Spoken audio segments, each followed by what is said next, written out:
kasi syempre magiging daddy na. Yes! Saka sa lahat naman ng Master, mga... nino ka. Oo naman, syempre. Yes!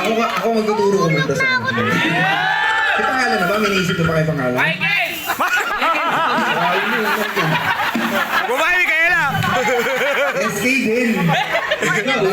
Dalawa na kayo. Siguro pag magkasama kayo, ganun tawag yun. Titit! Siya ang kumbaga siyang nag-aayos lahat ng mga computer ko sa office namin. Kaya isang tawag mo lang dyan, wala naman yan. Kahit natutulog yan, gigising yan. Ayun! Duro, Master. Para sa... Ang negosyo. Pero nakakalakas kumita niyan. Hindi.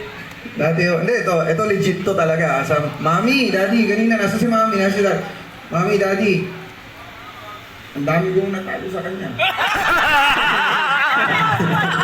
Kasi matagal na yun. Ayun na yan. Matagal na yun. Sa may big bike ako. Naging panaginip pa. So ba yung Lakers? Lakers, kahit na Lakers. Oh? Kano rin yun, oh? 15 minutes mo lang, 15 minutes. No? Saglit lang yun. Sabi ko, sige.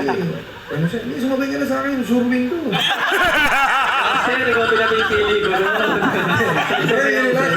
Ang maganda lang ng kwentuhan. Siyempre pag inuman, diba? Sa lahat ng mga walang alak dyan, minumo kayo. Tapos mamaya nyo na bayaran. Sagot mo ba? Lahat? Sagot mo? Hindi, kanya-kanyang table din. Sabay sumuha sila lahat dyan. Anyway, sinama ko yung buong banda ko. Nandito kami mamaya. Kaya na ba natin kantahin yung Mirrors? Kahit joke-joke lang yun. Ano natin?